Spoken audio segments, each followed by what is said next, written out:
ನೀವು ತಿಂಗಳಿಗೆ 10,000 ದುಡೀರಿ, 1,00,000 ರೂಪಾಯಿ ದುಡೀರಿ. ಇನ್ವೆಸ್ಟ್ ಮಾಡೋದು ಮುಖ್ಯ. ಅದರಲ್ಲಿ small cap, mid cap, large cap ಅಂತ ಇದ್ದಾವೆ. 55 ರೂಪಾಯಿ, 15 ರೂಪಾಯಿ ವೇಟಿಂಗ್ ಅಮೌಂಟ್ ತೋರಿಸ್ತಾನೆ, ಆಗಿರಲ್ಲ. ಇದೇ ದೊಡ್ಡ ಮೋಸ. 7.6 ಕಿಲೋಮೀಟ್ರಿಗೆ ಬರೀ 46 ರೂಪಾಯಿ ಕೊಟ್ಟಿದ್ದಾನೆ. ಎಲ್ಲರಿಗೂ ನಮಸ್ತೆ. ಮಧ್ಯಾಹ್ನ ಟೈಮ್ 12 ಗಂಟೆ 1 ನಿಮಿಷ ಆಗಿದೆ. ಇವಾಗ ಜಸ್ಟ್ ಡ್ಯೂಟಿ ಆನ್ ಮಾಡಿದ್ದೀನಿ. 4,875 ರೂಪಾಯಿ ಆಗಿದೆ. ಶುಕ್ರವಾರ ಎಷ್ಟಾಗಿದೆ? 2,532. ನಿನ್ನೆ ಶನಿವಾರ 2,343 ರೂಪಾಯಿ ಆಗಿದೆ. ಇವತ್ತು ಭಾನುವಾರ. ಅರ್ನಿಂಗ್ಸ್ ಎಷ್ಟಾಗುತ್ತೆ, ಲಾಗಿನ್ ಅವರ್ಸ್ ಎಷ್ಟಾಗುತ್ತೆ, ನಿಮ್ಮ ಹತ್ರ ಟೈಮ್ ಇದ್ದರೆ ಈ ವಿಡಿಯೋ ಪೂರ್ತಿಯಾಗಿ ನೋಡಿ. ವಾರದಲ್ಲಿ 3 ಡೇಸ್ ಮಾತ್ರ ಸ್ವಿಗ್ಗಿ ಮಾಡ್ತೀನಿ, ಶುಕ್ರವಾರ, ಶನಿವಾರ, ಭಾನುವಾರ. ಏಕೆಂದರೆ 3 ಡೇಸಲ್ಲಿ 840 ರೂಪಾಯಿ ಇನ್ಸೆಂಟಿವ್ ಕೊಡ್ತಾನೆ. ಅದಕ್ಕೋಸ್ಕರನೇ ಯಾವುದು ಆರ್ಡ್ರ್ ಆಗ್ತಾಯಿದೆ ನೋಡಿ 94 ರೂಪಾಯಿ ಕೊಟ್ಟಿದ್ದಾನೆ. 40 ರೂಪಾಯಿ ಮ್ಯಾಕ್ಸ್ ಬೋನಸ್ಸು. 6.5 ಕಿಲೋಮೀಟ್ರು. ಒಂದು ರೆಡಿ ಇದೆ, ಒಂದು ರೆಡಿ ಇಲ್ಲ. ಮಲ್ಟಿ ಆರ್ಡ್ರ್ ಹಾಕಿದರೆ ಇದೊಂದು ಪ್ರಾಬ್ಲಮ್ಮು. ಒಂದು ರೆಡಿ ಆರ್ಡ್ರ್ ಹಾಕ್ತಾನೆ, ಒಂದು ವೇಟಿಂಗರ ಆರ್ಡ್ರ್ ಹಾಕ್ತಾನೆ. ಅದಕ್ಕೋಸ್ಕರನೇ ನಾನು ಯಾವತ್ತೂ ಮಧ್ಯಾಹ್ನ ಆನ್ ಮಾಡ್ತಿದ್ದಿಲ್ಲ. ಲಾಸ್ಟ್ ವೀಕು ಭಾನುವಾರ ಸಾಯಂಕಾಲ 4 ಗಂಟೆಗೆ ಆನ್ ಮಾಡಿದೆ, ಆದರೆ ಟಾರ್ಗೆಟ್ ಆಗಲಿಲ್ಲ. ಬರೀ 24 ಆರ್ಡ್ರ್ ಆಯಿತು. ಅದಕ್ಕೆ ಇವತ್ತು ಮಧ್ಯಾಹ್ನ 12 ಗಂಟೆಗೆ ಆನ್ ಮಾಡಿದ್ದೀನಿ. ಯಾಕೆಂದರೆ ನೈಟು ಸಂಡೇ ಮಾತ್ರ ನೈಟು ಆರ್ಡ್ರಸ್ ಕೊಡೋಲ್ಲ. 1 ಗಂಟೆ 2 ಗಂಟೆ ಸ್ಟಾಪ್ ಮಾಡಿಬಿಡ್ತಾನೆ. ಟಾರ್ಗೆಟ್ ಮಿಸ್ ಆದರೆ 400-500 ರೂಪಾಯಿ ವೇಸ್ಟ್ ಆಗುತ್ತೆ. ಅದಕ್ಕೋಸ್ಕರನೇ ಈಗ 12 ಗಂಟೆಯಿಂದ 4 ಗಂಟೆವರೆಗೆ ಮಾಡ್ತೀನಿ. ಮತ್ತು ಸಾಯಂಕಾಲ 6 ಗಂಟೆಯಿಂದ ಬೆಳಗ್ಗೆ 5 ಗಂಟೆವರೆಗೆ ಮಾಡ್ತೀನಿ. 33 ಆರ್ಡ್ರ್ ಮಾಡಿದ್ರೆ 840 ರೂಪಾಯಿ ಇನ್ಸೆಂಟಿವ್ ಇರುತ್ತೆ. ಲಾಸ್ಟ್ ವೀಕ್ ಬರೀ 24 ಆರ್ಡ್ರ್ ಆಯಿತು, 500 ರೂಪಾಯಿ. ಅದಕ್ಕೋಸ್ಕರ ಇವತ್ತು ಜಲ್ದಿ ಬಂದೀನಿ ನೋಡಿ. ಆರ್ಡ್ರ್ ಅಕ್ಸೆಪ್ಟ್ ಮಾಡ್ಕೊಂಡಿದ್ದಾರೆ, ಯಾರೂ ಇಲ್ಲ ಇಲ್ಲಿ. ರೆಸ್ಟೋರೆಂಟವ್ರಿಗೆ ಫೋನ್ ಮಾಡೋಣ. ಇವರು ಕಾಲ್ ಪಿಕ್ಕೇ ಮಾಡ್ತಾಯಿಲ್ಲ. ಅಲ್ಲಿ ಕೆಳಗಡೆ ಬೋರ್ಡ್ ಹಾಕಿದ್ದಾರೆ ಶಿಫ್ಟ್ ಆಗಿದೆ ಅಂತ. ಅದು ಎಲ್ಲಿ ಶಿಫ್ಟ್ ಆಗಿದೆ ಅಂತ ಹಾಕ್ಬೋಗ್ತಾನೆ. ಏನು ಗಬ್ ನನ್ನ ಮಕ್ಕಳಿದ್ರಿ. ಒಂದು ಆರ್ಡ್ರ್ ಕ್ಯಾನ್ಸಲ್ ಆಗೋಯ್ತು. ರೆಸ್ಟೋರೆಂಟವನು ಓಪನ್ ಇಲ್ಲ ಅಂದರೂ ಕೂಡ ಆರ್ಡ್ರ್ ಅಕ್ಸೆಪ್ಟ್ ಮಾಡ್ಕೊಂಡಿದ್ದಾನೆ. ಅದು ಹತ್ತಿರ ಇರೋದು ಕ್ಯಾನ್ಸಲ್ ಆಯಿತು, ಲ್ಯಾಂಗ್ ಇರೋದು ಹಂಗೆ ಉಳ್ಕಂತು. ಏನು ಮಾಡೋಕ್ಕಾಗಲ್ಲ ನೋಡಿ. ಶೋಭಾ ಡ್ರೀಮ್ಗೆ ಹಾಕಿದ್ದಾನೆ ಟವರ್ 26. ಅಲ್ಲಿ ಸತ್ತೆ. ಅಲ್ಲಿ ಒಂದು ಅರ್ಧ kilometre total up and down 1 kilometre walk ಮಾಡಬೇಕೀಗ. ಗಾಡಿ ಅಲೋ ಕೊಡೋಲ್ಲ, ಅದು ಒಂದು ಪ್ರಾಬ್ಲಮ್ಮು.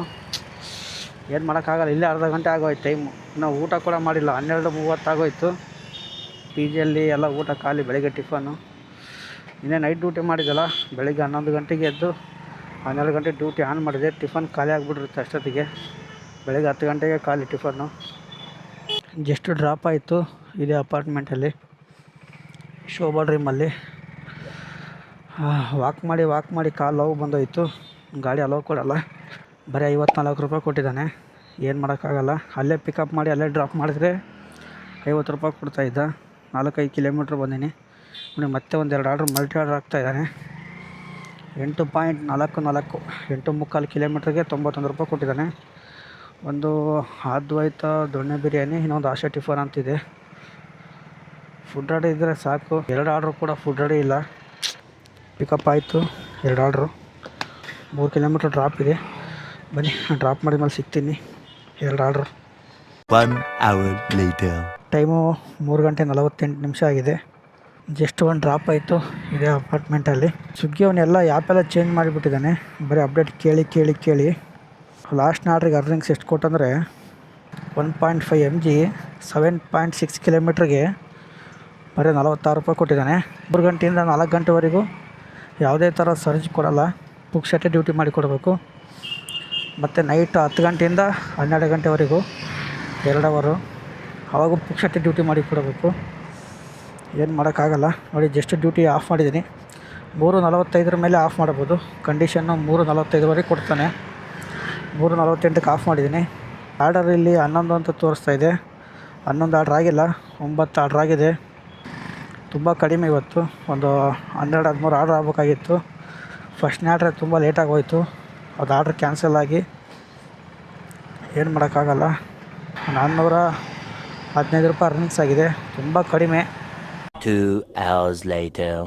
6 ಗಂಟೆಗೆ ಆನ್ ಮಾಡಿದ್ದೀನಿ ಡ್ಯೂಟಿನ. 6 ಗಂಟೆ 10 ನಿಮಿಷ ಆಯಿತು. ಇನ್ನೂ ಒಂದು ಆರ್ಡ್ರ್ ಕೂಡ ಬರ್ತಾಯಿಲ್ಲ. ಭಾನುವಾರ ಅಷ್ಟೇ ಸಾಯಂಕಾಲ ಆರ್ಡ್ರ್ ಬರೋಲ್ಲ. ಮತ್ತು ನೈಟ್ ಒಂದು 10 ಗಂಟೆ ಆದಮೇಲೆ ಆರ್ಡ್ರೇ ಕೊಡೋಲ್ಲ. ಜಸ್ಟ್ ಆರ್ಡ್ರ್ ಪಿಕಪ್ ಆಯಿತು. ಯಾವುದೋ ಬಲ್ಕ್ ಆರ್ಡ್ರ್ ಕೊಟ್ಟಿದ್ದಾರೆ. ಅಮೌಂಟ್ ಎಷ್ಟೈತೆ ಇದಕ್ಕೆ? ಅಮೌಂಟ್ ಏನು ಶೋ ಮಾಡಲ್ಲ. ಒಂದು 8-10 ಐಟಮ್ ಐತೆ. ಇವತ್ತಂದ್ರೆ ತುಂಬ ವರ್ಸ್ಟ್ ನನಗೆ. ಅದಕ್ಕೆ ಈ ಸ್ವಿಗ್ಗಿ ಡ್ಯೂಟಿ ಮಾಡ್ಬೇಕಂದ್ರೆ ತುಂಬ ಕಷ್ಟ ಆಗ್ತೈತೆ. ನೋಡಿ ಟೈಮ್ ಎಷ್ಟಿಗೆ ಗೊತ್ತಾ? 6:49. ಹತ್ತತ್ರ 1 ಅವರ್, ಇನ್ನೊಂದು 10 ನಿಮಿಷ ಆಗ್ಬಿಟ್ರೆ ಇವ್ನು ಕೊಡೋ ಅಮೌಂಟಿಗೆ ಇವ್ನು ಕೊಡೋ ಆರ್ಡ್ರಿಗೆ ಒಂದಕ್ಕೊಂದು ಸಂಬಂಧನೇ ಇಲ್ಲ. 6:15ಕ್ಕೆ ಬಂತು ಆರ್ಡ್ರ್. ಇದು ಈಗ 6:50, 35 ನಿಮಿಷ ಆಯಿತು ಒಂದು ಆರ್ಡ್ರ್ ಕೊಡೋಕ್ಕೆ. 3 ಕಿಲೋಮೀಟ್ರ್ ಮೇಲೆ ಇದ್ದರೆ ವೇಟಿಂಗ್ ಅಮೌಂಟ್ ಕೊಡ್ತಾನೆ. ಇವಾಗ ಡ್ರಾಪ್ 2 ಕಿಲೋಮೀಟ್ರ್ ಇರೋದಕ್ಕೋಸ್ಕರ ವೇಟಿಂಗ್ ಅಮೌಂಟ್ ಕೊಡೋಂಗಿಲ್ಲ. ಸುಮ್ಮನೆ ಶೋ ಆಗುತ್ತೆ ಅಷ್ಟೇ ಡಿಸ್ಪ್ಲೇದಲ್ಲಿ, ಅಮೌಂಟ್ ಆ್ಯಡ್ ಆಗೋಲ್ಲ. ಅದೊಂದೇ ಬೇಜಾರು. ಆಗೇಟಾ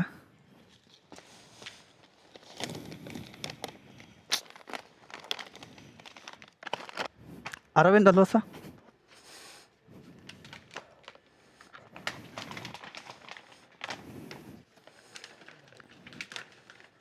ಕೆಳಗಡೆ ಹೇಳ್ಕೊಳ್ಳಿ.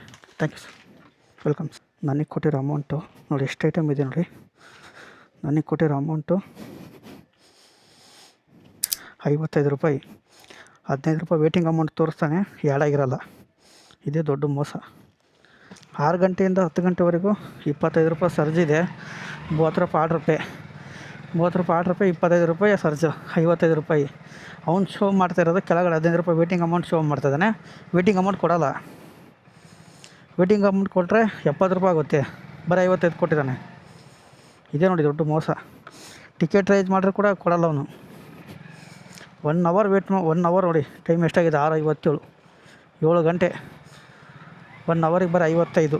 ನಿನ್ನೆ ಮೊನ್ನೆ ಅಷ್ಟು ಟಾರ್ಚರು ನೀವು ನೋಡ್ಬೋದು ಅಷ್ಟೇ. ನೀವು ಅರ್ನಿಂಗ್ಸ್ 2500, 2300 ಆಗಿತ್ತಲ್ಲ ಇನ್ನೇ.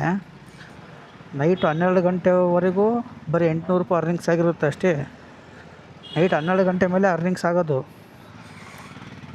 ಅದು ಭಾನುವಾರ ಮಾತ್ರ ಆಗೋಲ್ಲ. ಭಾನುವಾರ ಆರ್ಡ್ರೇ ಕೊಡೋಲ್ಲ.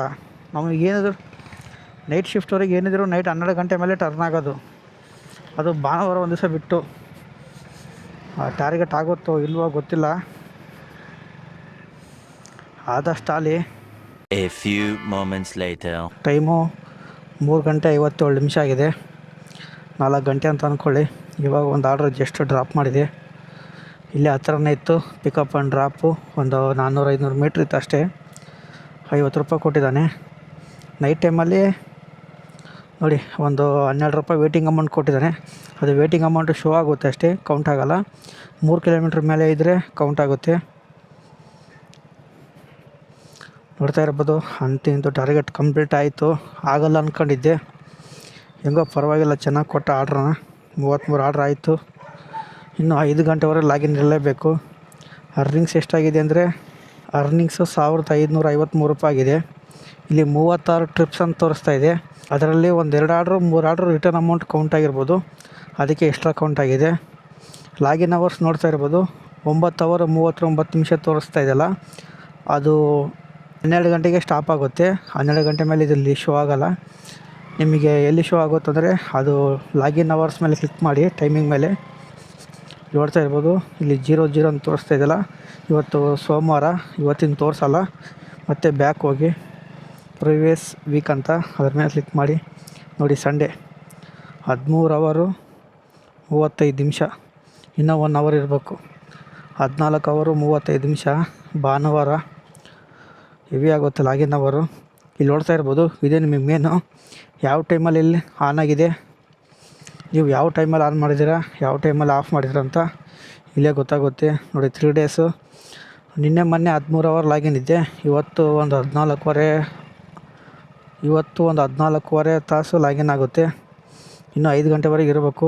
ಆರ್ಡ್ರ್ ಕೊಡೋದು ಡೌಟು ನನಗೆ ಅನಿಸಿದ ಮಟ್ಟಿಗೂ. 12 ಗಂಟೆ ಮೇಲೆ ನೋಡಿ, 12 ಗಂಟೆಯಿಂದ 4 ಗಂಟೆ ಅಲ್ಲ, 4 ಗಂಟೆಲೇ ಒಂದು 11-12 ಆರ್ಡ್ರ್ ಮಾಡಿದ್ದೀನಿ. ಅಲ್ಲೇ ಟರ್ನ್ ಆಗೋಯ್ತು. ಟೋಟಲ್ ಅರ್ನಿಂಗ್ಸು 6528 ರೂಪಾಯಿ ಆಗಿದೆ 3 ಡೇಸಿಗೆ. ಅದಕ್ಕೆ ಪ್ಲಸ್ಸು 840 ರೂಪಾಯಿ ಇನ್ಸೆಂಟಿವ್ ಆಗಬೇಕು. ಒಂದು ನಿಮಿಷ. 6528 ಪ್ಲಸ್ 840 ರೂಪಾಯಿ ಇನ್ಸೆಂಟಿವು. 840 ರೂಪಾಯಿ ಇನ್ಸೆಂಟಿವು ಅದು ಬೆಳಗ್ಗೆ 6:10ಕ್ಕೆ 6:15ಕ್ಕೆ ಕೌಂಟ್ ಆಗುತ್ತೆ. ಈ 3 ಡೇಸಲ್ಲಿ 7368 ರೂಪಾಯಿ ಅರ್ನಿಂಗ್ಸ್ ಆಗಿದೆ. ಕೊಟ್ಟರೆ ಇನ್ನೊಂದು 50 ರೂಪಾಯಿ 100 ರೂಪಾಯಿ ಆರ್ಡ್ರ್ ಕೊಡ್ಬೋದು ಅಷ್ಟೇ. 7368 ಪರವಾಗಿಲ್ಲ. ಈ ಡೆಲಿವರಿ ಫೀಲ್ಡಲ್ಲಿ ತುಂಬ ತಾಳ್ಮೆ ಇರಲಿ. ನಿಮ್ಮ ಟಾರ್ಗೆಟ್ ನೀವು ಕಂಪ್ಲೀಟ್ ಮಾಡ್ಕೊಂಡು ಹೋಗ್ತೀರ 100%. ಸುಮ್ಮನೆ ಮಾಡ್ತಾಯಿರಿ ಅಷ್ಟೇ. ನಿಮ್ಮ ಟೈಮಿಗೆ ಏನಪ್ಪ ಆ ಟೈಮಲ್ಲಿ ಬರ್ತಾಯಿರಿ, ಹೋಗ್ತಾಯಿರಿ. ಸ್ವಲ್ಪ ಸಂಡೇ ಮಾತ್ರ ಸ್ವಲ್ಪ ಲಾಗಿನ್ ಅವರ್ ಜಾಸ್ತಿ ಕೊಡಿ, ನೈಟ್ ಶಿಫ್ಟ್ ಅವ್ರು ಮಾತ್ರ. ಯಾರ್ಯಾರು ಡೆಲಿವರಿ ಫೀಲ್ಡ್ ಮಾಡ್ತಾಯಿದ್ದೀರಾ ಅವರಿಗೆ ಒಂದು ಇಂಪಾರ್ಟೆಂಟ್ ವಿಷಯ ಹೇಳ್ತೀನಿ. ಕಮಿಟ್ಮೆಂಟ್ ಜಾಸ್ತಿ ಮಾಡ್ಕೊಂಡಿರ್ತೀರ, ಆ ಕಮಿಟ್ಮೆಂಟ್ ಜೊತೆಗೆ ಸ್ವಲ್ಪ ಇನ್ವೆಸ್ಟ್ ಮಾಡಿ, ಅದನ್ನು ಕಮಿಟ್ಮೆಂಟ್ ಅಂದ್ಕೊಳ್ಳಿ. ನಿಮಗೆ ಲಾಸ್ಟು ಸೇವ್ ಆಗೋದು ಅದೇ ಅಮೌಂಟ್ ಮಾತ್ರ. ನೀವು ತಿಂಗಳಿಗೆ 10,000 ದುಡೀರಿ, 1,00,000 ರೂಪಾಯಿ ದುಡೀರಿ, ಇನ್ವೆಸ್ಟ್ ಮಾಡೋದು ಮುಖ್ಯ. ಮತ್ತು ಅವ್ರ ಕೈಯಾಗ ಅಮೌಂಟ್ ಕೊಡೋಕೆ ಹೋಗ್ಬೇಡಿ, ನೀವು ಸ್ವಂತ ಇನ್ವೆಸ್ಟ್ ಮಾಡಿರಿ. SIP ಮಾಡಿರಿ. ಡೈರೆಕ್ಟಾಗಿ ಸ್ಟಾಕ್ ಮಾರ್ಕೆಟು ಮತ್ತು ಟ್ರೇಡಿಂಗ್ ಹೋಗೋಕೆ ಹೋಗ್ಬೇಡಿ. SIP ಮಾಡಿರಿ. ಸ್ವಲ್ಪ ಸ್ಟಾಕ್ ಮಾರ್ಕೆಟ್ ಬಗ್ಗೆ ಕಲೀರಿ. ಸ್ಟಾಕ್ ಮಾರ್ಕೆಟಲ್ಲಿ ಚಿಕ್ಕ ಸ್ಟಾಕ್ಗಳು ಇರ್ತವೆ, ಅದಕ್ಕೆ ಪೆನ್ನಿ ಸ್ಟಾಕ್ ಅಂತಾರೆ. ಪೆನ್ನಿ ಸ್ಟಾಕ್ ಅಂದರೆ ಅಮೌಂಟ್ ಚಿಕ್ಕದು. ಒಂದು ಕಂಪ್ನಿಗೆ ಚಿಕ್ಕ ಅಮೌಂಟ್ ಇರುತ್ತೆ, ಆ ಅಮೌಂಟನ್ನ ನೀವು ಬೈ ಮಾಡ್ಬೋದು ಸ್ಟಾಕ್ಗಳನ್ನ. ಪೆನ್ನಿ ಸ್ಟಾಕ್ ಯಾವ ಬೈ ಮಾಡೋಕ್ಕೆ ಹೋಗ್ಬೇಡಿ, ಸ್ವಲ್ಪ ರಿಸರ್ಚ್ ಮಾಡಿ. ನನಗೂ ಅಷ್ಟಕ್ಕೊಂದು ರಿಸರ್ಚ್ ಬಗ್ಗೆ ಗೊತ್ತಿಲ್ಲ, ಯಾಕಂದ್ರೆ ನಾನು ಪೆನ್ನಿ ಸ್ಟಾಕ್ ಮ್ಯಾಗ ನನಗೂ ಆಸೆ, ಜಲ್ದಿ ದುಡ್ಡು ಮಾಡಿಬಿಡೋಕ್ಕಂತ ಆಸೆ ಇತ್ತು ಅವಾಗ ಸ್ಟಾರ್ಟಿಂಗು. ಯಾವಾಗ ನಾನು ಎಲ್ಲ ಲಾಸ್ ಮಾಡ್ಕೊಂಡೆ ಆವಾಗ ಗೊತ್ತಾಯಿತು ಅದ್ರ ಕಡೆ ಹೋಗ್ಬಾರ್ದಂತ. ಒನ್ ಟೈಮ್ ನಾವು ತಪ್ಪು ಮಾಡಿದ್ರೆ ಗೊತ್ತಾಗೋದು.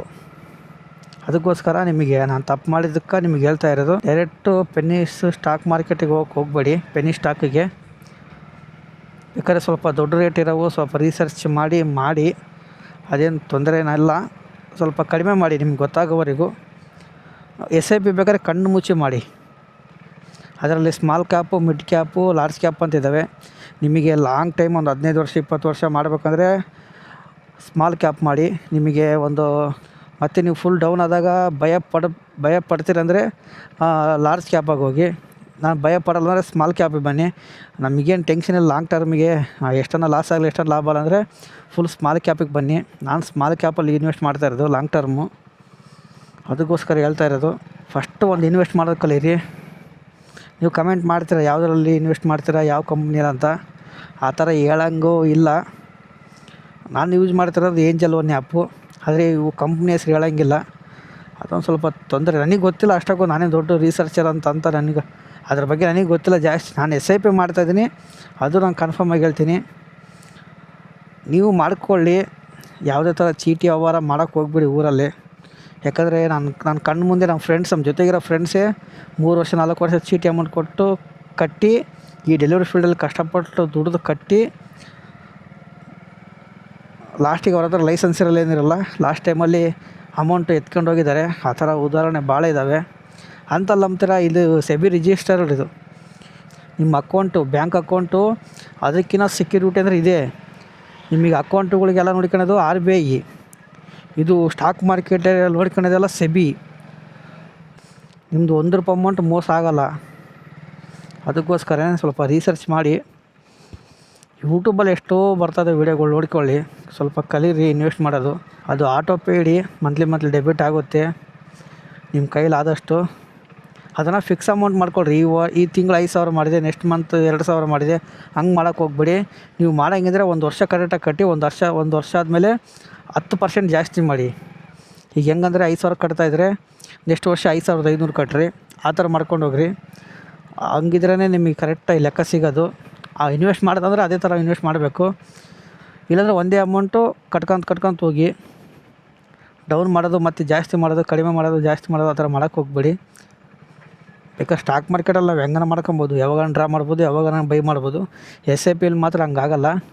ನೀವು ಇವತ್ತೇ ಕಟ್ಟಿ ನಾನೊಂದು 2-3 ದಿನದಲ್ಲಿ ಡ್ರಾ ಮಾಡ್ಬೋದು SIPಯಲ್ಲಿ ಕೂಡ. ಆ ಥರ ಮಾಡ್ರೆ ನಿಮಗೆ ಲಾಭ ಇರೋಲ್ಲ. ಮಿನಿಮಮ್ ಅಂದರೆ ಒಂದು 5 ವರ್ಷ ಮಾಡಲೇಬೇಕು ನಿಮಗೆ ಲಾಭ ಬೇಕಂದರೆ. ಜಾಸ್ತಿ ರಿಟರ್ನ್ ಎಕ್ಸ್ಪೆಕ್ಟ್ ಮಾಡೋಕ್ಕೆ ಹೋಗ್ಬೇಡಿ. ಸುಮ್ಮನೆ ಕಟ್ತಾ ಹೋಗ್ತಾಯಿರಿ. ಜಾಸ್ತಿ ಓಪನ್ ಮಾಡಿ ಚೆಕ್ ಮಾಡೋದು ಆ್ಯಪು. ಸುಮ್ಮನೆ ರಿಸರ್ಚ್ ಮಾಡ್ತಾಯಿರಿ. ಏನೋ ಸ್ಟಾಕ್ ಮಾರ್ಕೆಟ್ ಏನೋ ಸುಮ್ಮನೆ ಕ್ಲಿಕ್ ಮಾಡಿ ನೋಡ್ಕೊಂತಿರ್ರಿ. ಆ ಗ್ರಾಫ್ಗಳು ಅವು ಇವು, ಇಷ್ಟು ವರ್ಷದ ಎಷ್ಟು % ಜಾಸ್ತಿ ಹೋಗಿದೆ, ಸುಮ್ಮನೆ ಚೆಕ್ ಮಾಡ್ಕೊತೀರಿ. ಅದು SIP ಬಗ್ಗೆ ಜಾಸ್ತಿ ತಲೆ ಕೆಡ್ಸ್ಕೊಳಕ್ಕೆ ಹೋಗ್ಬೇಡಿ. ಎಷ್ಟು ಹೋಯಿತು, ಎಷ್ಟು ಡೌನ್ ಆಯಿತು, ಅದರೆಲ್ಲ ಮಾತ್ರ ಲಾಸ್ ಆಗೋದಿಲ್ಲ. ಲಾಂಗ್ ಟರ್ಮ್ ಇದ್ದವ್ರಿಗೂ ಇನ್ನೂವರೆಗೆ ಲಾಸು ಆಗಿಲ್ಲ, ನನಗೂ ಲಾಸ್ ಆಗಿಲ್ಲ. ಮೊನ್ನೆ 1-2 ತಿಂಗಳಿಂದ ಫುಲ್ಲು ಡೌನ್ ಆಗಿತ್ತು, ಲಾಸ್ ಆಯಿತು, ಮತ್ತೆ ರಿಕವರ್ ಆಗಿತ್ತು. ಈ ಫೀಲ್ಡಲ್ಲಿ ಯಾವುದೇ ಥರ PF ESI ಯಾವನು ಕೊಡಲ್ಲ 1 ರೂಪಾಯಿ. ನೀವು ಎಷ್ಟು ದುಡಿತೀರಾ ಸ್ವಲ್ಪ ಇನ್ವೆಸ್ಟ್ ಮಾಡಿ.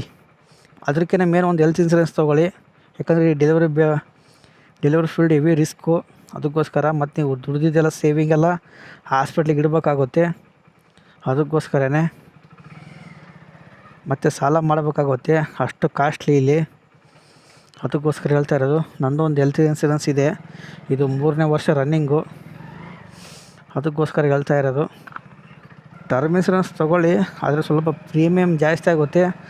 ನಾನು ಮಾಡಿಸಿದ್ದೆ ಟರ್ಮ್ ಇನ್ಸೂರೆನ್ಸು, ನನ್ನ ಕೈಯಾಗ ಕಟ್ಟೋಕ್ಕಾಗಿಲ್ಲ ಅಷ್ಟಕ್ಕೊಂದು ಅಮೌಂಟು.